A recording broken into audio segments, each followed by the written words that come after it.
فرمایا وَلْيَخْشَ الَّذِينَ لَوْ تَرَكُوا مِنْ خَلْفِهِمْ ذُرِّيَّةً ضِعَافًا خَافُوا عَلَيْهِمْ۔ اب یہ جو قرآن حکیم کی آیت آ رہی ہے،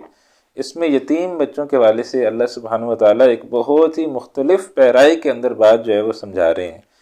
کہ دیکھو یتیم جو ہے وہ سوسائٹی کا وہ طبقہ ہوتا ہے جو پسا ہوا ہوتا ہے، اور یتیموں کے حوالے سے ہماری سوسائٹی میں کیا کیفیت ہوتی ہے، ہماری سوسائٹی کی کیفیت کو ایک بہت پرانی کہانی ہے، اس کہانی کے انداز میں، اس خوبصورت انداز میں بیان کیا گیا کہ ایک جو ہے وہ گھرانہ تھا جس کے اندر 3-4 جو ہے وہ بچے تھے اور میاں بیوی تھے۔ تو ہوا یہ کہ وہ شوہر فوت ہو گیا اور 3-4 بچے جو ہے وہ اب پیچھے رہ گئے، یتیم ہو گئے۔ اب پہلے تو چند دن برادری والوں نے، محلے والوں نے ان کو کھلایا پلایا اور پھر آہستہ آہستہ سب ان کو بھول گئے۔ تو اب ماں جو ہے وہ بہرحال اٹھی اور پھر وہ کسی کے گھر جا کے کام کرنا شروع کر دیا۔ تو ایک دن ایسے وہ ماں بیمار ہو گئی، بیماری بڑھتی گئی، لوگوں نے بھی نظر انداز کیا کہ وہ نہیں آ رہی تو بس ٹھیک ہے، ہوتے ہوتے ان کے گھر میں فاقے شروع ہو گئے، اور فاقے ہونے کی وجہ سے ان بچوں میں سے ایک بچہ جو ہے وہ مر گیا۔ 4 بچوں میں سے ایک بچہ فاقے کی وجہ سے جو ہے وہ مر گیا۔ اب ہوا کیا کہ وہ شور مچا، انہوں نے بیان کیے، محلے والے اکٹھے ہو گئے، برادری اکٹھی ہو گئی، وہ سب روئے، سب نے جو ہے وہ کھلایا پلایا، اس کی تدفین کی، ان کو بھی کھانے کو ملا، سب نے پیسے جمع کیے اور سب جو ہے وہ اس کے اندر لگ گئے اور اچھا معاملہ ہو گیا، تدفین ہو گئی۔ لیکن وہ جو انہوں نے راشن دیا تھا وہ کتنا چلا، 2 مہینے 3 مہینے 4 مہینے چلا ہوگا، پھر وہ راشن ختم ہو گیا، پھر ان کو مال کی ضرورت پڑی، لیکن لوگ پھر بھول گئے تھے کہ یہ جو ہے یہ یتیم ہے اور فاقوں کی وجہ سے ان کا ایک بچہ جو ہے وہ پہلے مر گیا ہے۔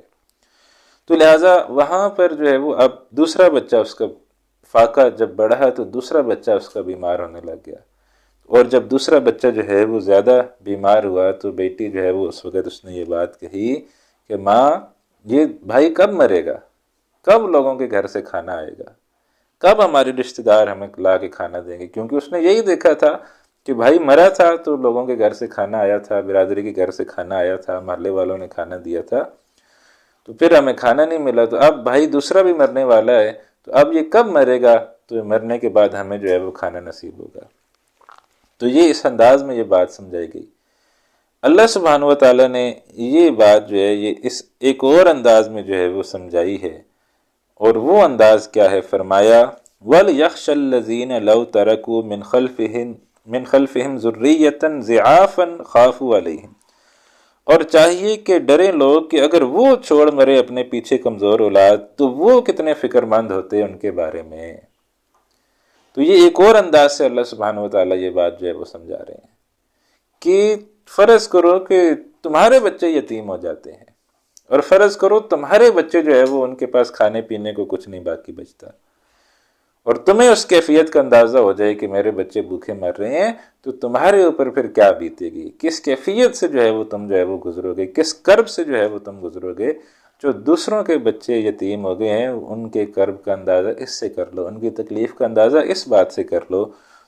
تو کیا کرو فَلْيَتَّقُوا اللَّهَ، بس انہیں چاہیے کہ بچیں اللہ تعالیٰ کی نافرمانی سے، اور یتیموں کا خیال کریں، یتیموں کا مال جو ہے وہ ان کے حوالے کریں، یتیموں کی پرورش کریں، اور یتیموں کا مال اگر کوئی ہے اور ناحق طریقے سے اگر وہ کھا رہے ہیں تو اس سے اجتناب کریں، اور یتیموں کی جو ہے وہ بھرپور انداز میں جو ہے ان کا خیال کریں۔ فَلْيَتَّقُوا اللَّهَ، پس انہیں چاہیے کہ بچیں اللہ کی نافرمانی سے، وَلْيَقُولُوا قَوْلًا سَدِيدًا، اور انہیں چاہیے کہ سیدھی بات کہا کریں، بھلی بات کہا کریں۔ تو اللہ سبحانہ و تعالیٰ نے ایک مختلف انداز میں یہ بات جو ہے وہ ہمیں سمجھائی ہے کہ اگر تمہارے بچے یتیم ہو جائیں تو پھر تم سوچو کہ ان کے ساتھ کیا ہوگا، تو جو دوسرے کے یتیم بچے ہیں تو ان کے ساتھ تم اچھا سلوک کرو۔